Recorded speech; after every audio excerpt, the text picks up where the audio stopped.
देवेंद्र फडणवीस दिल्लीला जाणार की महाराष्ट्रातच राहणार? हा प्रश्न पुन्हा एकदा महाराष्ट्राच्या राजकारणात चर्चेच्या केंद्रस्थानी आलाय. फडणवीसांचा दिल्ली दौरा झाला, त्यांनी आपण मुंबईतच राहणार असल्याचं स्पष्ट केलं आणि त्यानंतर महाराष्ट्रात निर्णयांचा धडाका सुरू झाला. रायगड आणि नाशिकच्या पालकमंत्री पदाचा तिढा सुटला, महायुतीची समन्वय बैठक झाली, रखडलेल्या महामंडळाच्या नियुक्त्याबाबत हालचाली सुरू झाल्या आणि विधान परिषदेच्या जागांबाबतही चर्चा वेगाने पुढे आली.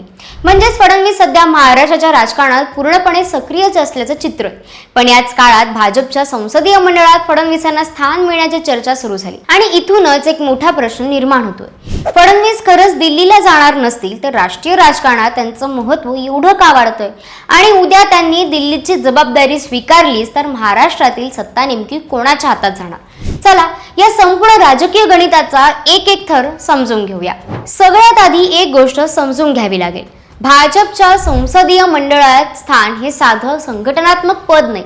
पक्षाच्या सर्वोच्च पातळीवरील महत्त्वाच्या राजकीय निर्णय प्रक्रियेत या मंडळाची भूमिका असते.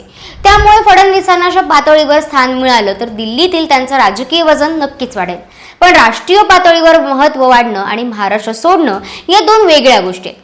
गेल्या अनेक वर्षात महाराष्ट्र भाजपची संघटनात्मक रचना, निवडणुकीचे नियोजन आणि पक्षाचा तळागाळीचा विस्तार फडणवीसांची भूमिका महत्त्वाची राहिली आहे. त्यामुळे त्यांना अचानक महाराष्ट्रातून पूर्णपणे बाजूला करणं भाजपसाठी सोपं गणित नसेल. भाजप समोरचा खरा प्रश्न हाच, फडणवीसांना राष्ट्रीय राजकारणात मोठी भूमिका घ्यायची आणि त्याचवेळी महाराष्ट्रावरील त्यांचा प्रभाव कसा ठेवायचा. पण समजा उद्या फडणवीसांनी दिल्लीची जबाबदारी स्वीकारलीच तर मग महाराष्ट्राचं काय? इथे पहिलं आणि सर्वात चर्चेत असलेलं नाव येतं एकनाथ शिंदे. 2022 मध्ये ज्या राजकीय समीकरणातून एकनाथ शिंदे मुख्यमंत्री झाले त्याच प्रकाराचं समीकरण भविष्यात पुन्हा वापरलं जाऊ शकतं का, हा प्रश्न आता विचारला जातोय. शिंदे हे केवळ महायुतीतील सहयोगी नेते नाहीत. महाराष्ट्रात त्यांनी स्वतःची राजकीय ताकद निर्माण केली आहे. त्यामुळे फडणवीस जर केंद्रात गेले तर शिंदेंना पुन्हा मुख्यमंत्री पद देण्याचा पर्याय भाजपाच्या राजकीय गणितात असू शकतो. मात्र इथे एक महत्त्वाची अडचण आहे, शिवसेना आणि धनुष्यबाणाचा न्यायालयीन वाद. भविष्यात या प्रकरणाचा शिंदे गटाच्या राजकीय ताकदीवर परिणाम झाला तर भाजपाला पर्यायी नेतृत्वाचा विचार करावा लागू शकतो.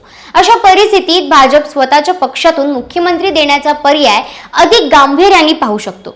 पण मग प्रश्न येतो भाजपचा, तो चेहरा कोण असेल? इथे केवळ वरिष्ठता किंवा अनुभव पुरेसा ठरणार नाही.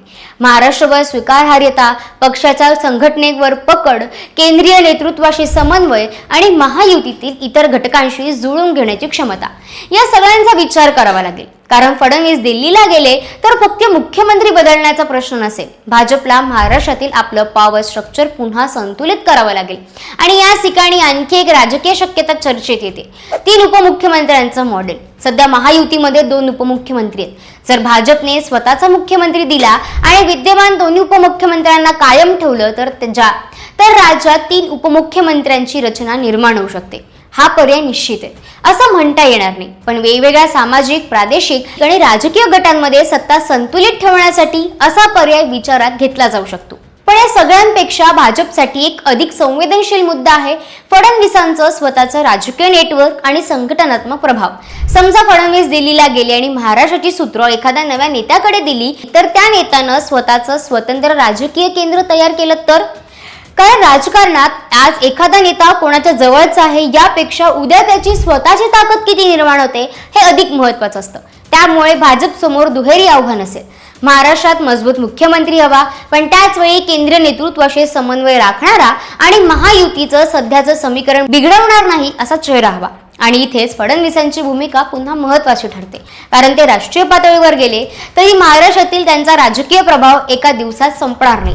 दिल्लीतील राष्ट्रीय जबाबदारी आणि महाराष्ट्रातील राजकीय प्रभाव अशी दुहेरी भूमिका ते बजावू शकतात. आता या संपूर्ण चर्चेचा सर्वात मोठा मुद्दा समोर येतो, फडणवीस दिल्लीला जाणार की नाही? हा कदाचित आजच्या राजकारणातील सर्वात मोठा प्रश्न आहे. पण खरा प्रश्न आहे, भाजप महाराष्ट्रात फडणवीसानंतरची नेतृत्व व्यवस्था तयार करतोय का? जर फडणवीस महाराष्ट्रातच राहिले तर सध्याची सत्ता आणि संघटनात्मक रचना कायम राहण्याची शक्यता आहे. पण जर त्यांना दिल्लीमध्ये मोठी जबाबदारी मिळाली तर मुख्यमंत्री कोण, उपमुख्यमंत्री कोण, मित्र पक्षाचं वजन किती आणि भाजपचं स्वतःचं पॉवर सेंटर कुठे असेल याची नव्याने मांडणी होऊ शकते. म्हणूनच संसदीय मंडळातील संभाव्य भूमिका, फडणवीसांचं केंद्र, नेतृत्वाशी वाढतं महत्त्व आणि महाराष्ट्रातील सत्ता समीकरण या तिन्ही गोष्टी एकत्र पाहाव्या लागतील। सध्या फडणवीसांनी आपण मुंबईतच राहणार असल्याचं स्पष्ट केलंय, त्यामुळे आजच्या घडीला ते दिल्लीला जाणारच आहेत असा निष्कर्ष काढणे योग्य ठरणार नाही। पण भविष्यात भाजपने त्यांच्यासाठी राष्ट्रीय पातळीवर मोठी भूमिका ठरवली तर महाराष्ट्राच्या राजकारणावर त्याचे परिणाम मोठे होऊ शकतात। कारण फडणवीस दिल्लीला गेले तर फक्त मुख्यमंत्री बदलण्याचा विषय नसेल, महाराष्ट्र भाजपची संपूर्ण पॉवर स्ट्रक्चर बदलण्याचा तो निर्णय असू शकतो। आणि सर्वात मोठा प्रश्न कदाचित हाच असेल, फडणवीस दिल्लीला जाऊन महाराष्ट्रातून बाजूला होणार की दिल्लीची जबाबदारी स्वीकारूनही महाराष्ट्राच्या राजकारणावर आपला प्रभाव कायम ठेवणार? याचं उत्तर पुढील काही राजकीय निर्णयांमधून हळूहळू स्पष्ट होईलच। तुम्हाला काय वाटतं? फडणवीस दिल्लीला गेले तर मुख्यमंत्री म्हणून एकनाथ शिंदेंना पुन्हा संधी मिळू शकेल की भाजप स्वतःच्या पक्षातून नवा चेहरा पुढे करेल? तुमचं मत कमेंटमध्ये नक्की सांगा आणि महाराष्ट्राच्या राजकारणातील अशाच मोठ्या घडामोडींचं सखोल विश्लेषण पाहण्यासाठी मराठी मंडळीला सबस्क्राईब करायला विसरू नका।